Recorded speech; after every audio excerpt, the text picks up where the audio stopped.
Now that NAICS code is burned. I'm just gonna let you know now. Gotta find a different path. Did you know the NAICS code that you've been using for your business could be literally the reason why you keep getting denied for funding?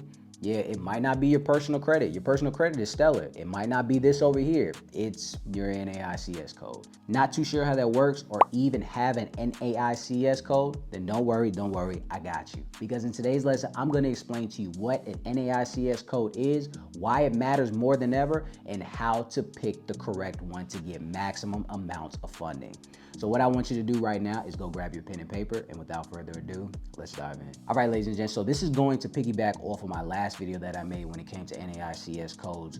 The reason why is because I wanted to give way more information, and there has been a few updates when it comes to the coding industry and what you actively need to look out for, okay? But for all of my people that are just starting out, you're like, hey, you know what, now I'm ready to get everything started for my business, things of that nature. Let me just break down to you why this code matters and why it's so important. So let's talk about the NAICS code. Let's brush up on this. The NAICS stands for the North American Industry Classification System. Yes, I know it's a lot, but it's basically just a 6-digit code that tells the government and lenders what type of business category that you're in. So think of it like this. If your business was a book, your NAICS code would be the label on the shelf, okay? So it tells the world where you belong and also how risky or how safe you are. Now, even just with that alone, you're starting to see why this is so important. But let's actually go more into depth as to why this code matters so much.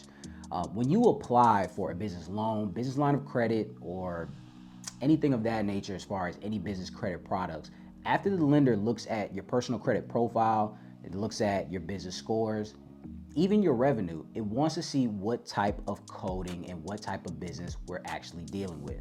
And this is why they look up your NAICS code to judge your risk level. Some codes are seen as risky and some are seen as safe, kind of like the safe bet, all right? Now, that could literally be the difference between you getting approved for a $2,000 limit and a $200,000 limit. I've literally seen it business owners where people have the personal credit, they have the diversity on their credit file, they have the revenue, they have everything down packed. They go to apply for a specific type of funding and they try to get $150,000, $200,000, $250,000 in funding, and they will end up getting a $15,000 limit. They might get a $20,000 limit, and they're like, "What is going on? I make well more than enough to actively get what I'm looking for." And then they'll literally just tell them, "You're too risky. You know, we don't work in this line of businesses because we have a average." That's what you have to understand when it comes to these underwriters, ladies and gents, and these people. Even if you have a business relationship manager, and I'm even talking about myself, these underwriters have these averages that for specific categories or NAICS codes. And if you fall into that risk category, even if you're making a good amount of money, they don't really believe that they will get the return on investment. Because understand that you know, lenders and things like that, they make their money off the back, and they make their money off of percentages, of you using specific type of, the specific type of funding or anything of that nature. So if you're in a risk industry where they've been burned a bunch of times, just by the NAICS code alone, then they don't trust you. That means you have to build an even longer trust with them. And it could take sometimes years to do that. Just to show, okay, hey, he makes this. Unless you're making $4 to $10 million in revenue, and that's acquiring corporate credit. But if you're not generating that, then you're falling in the small business range. And if you're in a high risk industry, even if you're making $50,000 a month or anything like that, you're still gonna get a $5,000 limit, and that's not what you want. All right. Let me give you an example. Let's just say that you run a legit business, but you picked up a vague or a high risk code that you didn't even know. Banks might assume that you are unstable or you're at high risk, even if you're profitable. Okay. So you have to make sure that you look out for this. And speaking of codes, let's talk about the code that is now getting flagged more than ever.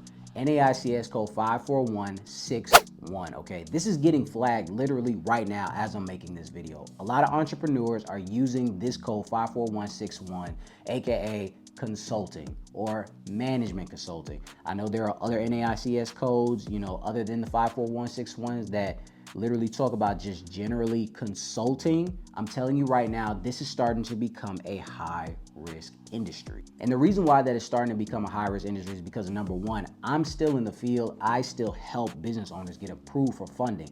I still talk to these relationship managers and things like that, and they all always give me updates about what is actively going on. Do you want me to tell you why consulting is becoming a high risk industry?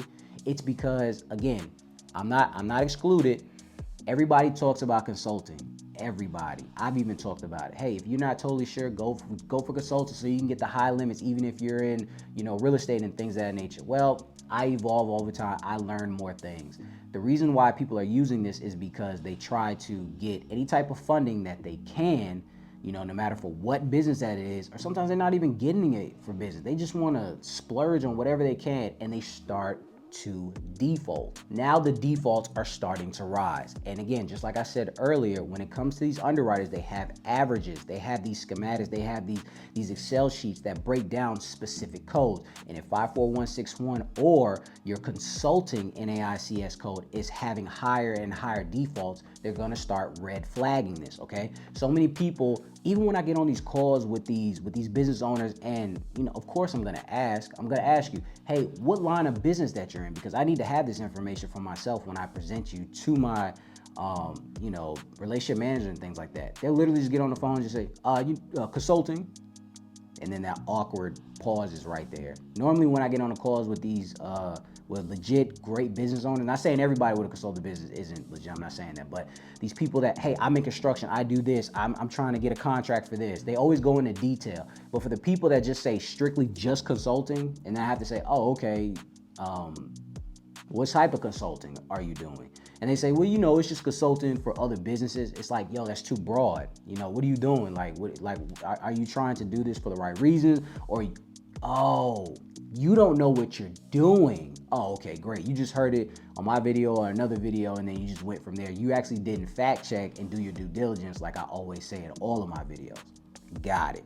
Well, now that NAICS code is burned. I'm just gonna let you know now, gotta find a different path. So now what underwriters and lending services are doing, again, they're literally lumping all consulting businesses under the same high risk umbrella. Now, I'm not saying across the nation, all banks are saying that this is a high risk industry, but for specific areas, they are starting to ask a little more information. Hey, can we get a little more documentation as far as what type of business do you actively do? What is it that you are doing, okay? Again, even if you're a responsible business owner, just being in that code could mean low limits or automatic denials. So remember this, it's not you, it's about what the banks are seeing with the code that you present. Does that make sense? Now that we got that out the way, let's go ahead and talk about the difference between a high risk and a low risk code, okay? A high risk code, just saying right here, is vague, unstable, frequently defaulted industries, okay? Now, when it comes to high risk industries, even if you know what you're doing, it could be real estate, it could be trucking, which is crazy because a lot of different institutions, you need these two things to really have everything going. If you look in your house right now, everything came off a truck somewhere. But trucking is high risk. The reason why is because a lot of, people get into it, they don't know what they're doing, they default, they move on, that's all it is. Same thing for real estate. Adult industries, cannabis, marijuana, things like, even though it's starting to become, legal in a lot of different states and things like that, it's still high risk. It's not as stable as something as far as, like construction or something like that, or anything of that nature. Even though all businesses are, high risk, but it dials back to what the underwriter has, the averages, and what they're going for. The next one that I want to talk about is low risk, okay, which I was kind of already getting into. This is a specific NAICS code, stable in the eyes of the underwriter and backed by a solid revenue stream, okay? For example, 54161 NAICS code, management consulting, a little bit too broad. What we doing here? But 541611 with the proper documentation and explanation, now you're administrative management. So it's a little more focused, okay? And this is just an example. The more specific and grounded your code is, the more banks understand your business. And that's what gets them to say, Yes. Now let's talk about the best neutral NAICS codes that really don't raise too many red flags, but here are some safe bets. 511330, engineering services. 518210, data processing and hosting. 541211, accounting offices. 611710, educational support services. 541513, computer facilities management services. 541519, other computer related services, so if you're in the AI field. 541921, photography, studios, portrait, more like art and things of that nature. 541990, all other professional, scientific, and technical services. These are considered more stable and professional, so you'll likely get, a few better credit limits and lower red flags when it comes to this. Now, disclaimer, I'm not saying use any of these codes. I'm just giving you the ones that I've used in the past. Not really me, the business owners that came to me to get funding, and they pretty much get a respectful limit. I'm not telling you to go start a new LLC and change your NAICS code. You can change your NAICS code with the Secretary of State and things like that, but I'm just saying these are pretty neutral, never got any too much pushback, okay? Aside from your NAICS code, here is another thing that people miss all the time when it comes to getting funding. They're like, man, I got the right NAICS code, but I'm not understanding why I can't get approved for anything. I got the EIN, I got the articles of organization, my business credit looks good. I don't understand why I'm not getting approved. It's because of your personal credit, ladies and gents, business owners. It's your personal credit. It's not where it needs to be. You don't have the correct personal credit profile that's in line to get funding. So what I need you to do is fix this as well as you fixing or getting your NAICS code. Here's a surface level breakdown. You need to have a 700 plus FICO score, not Vantage score, not what Credit Karma says, all right? FICO score. Less than 3 inquiries in the past 6 months. If you do have them, wipe them off or just stay in the credit garden for 6 months, whichever one works for you. Next, your utilization needs to be under 10%. I know everybody and their grandmother tells you 30% is fine. No, 30% is too close to 50%. 50% is too close to being denied. Have it under 10%, show that you're responsible on the personal side. Next, a mix of accounts. You need to show diversity, okay? You need to have the loans. You need to have, even if they're paid off, you need to have the credit cards. You need to have the auto loans. You need to have the mortgages. I'm not telling you to go out and get these just to look good, but just have a good diversity of credit products on your credit file. Even if you have to use some type of authorized users, which they don't hold too much weight as they used to, but just have a good diversity on your credit file and watch the funding that you get. It's gonna be bonkers. Now, if your credit profile is weak, your business will not get approved, even with a perfect NAICS code, which there is no such thing. But where to look up the right code, the best website and to verify your NAICS code is www.naics.com. You can go to other places, but this is where I normally go. It's easy to use and it gives you all of the breakdowns and descriptions you need for the right code, for the right section that you're in, okay?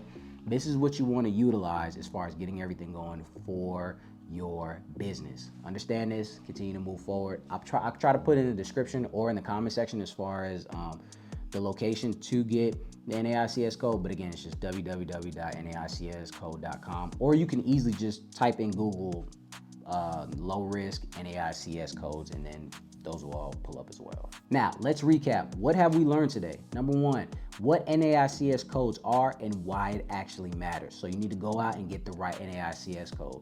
Number two, why consulting, just general consulting, is starting to become a high risk industry because everybody and their grandmother started using it after COVID and they were defaulting. So I don't want you to fall in the same risk. If you have this code, try your best to either change it up or try to find something a little more specific to what category that you're in. Number three, the difference between risky and safe codes. We all know that you want to stay in the safe area than the risky area.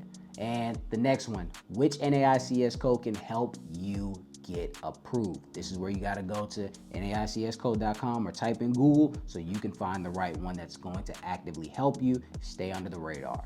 And that you also need a good personal credit file, okay? Doesn't matter what NAICS code you have. your score is under a 700, you're gonna get denied or you're gonna get the limit that you're not looking for. For all of my people that are actively watching this, I know you're saying, yo, how to, that's awesome, that's great. I'm trying to get my credit in order so I can have the right NAICS code so I can go ahead and get this $50,000 to $250,000 in funding.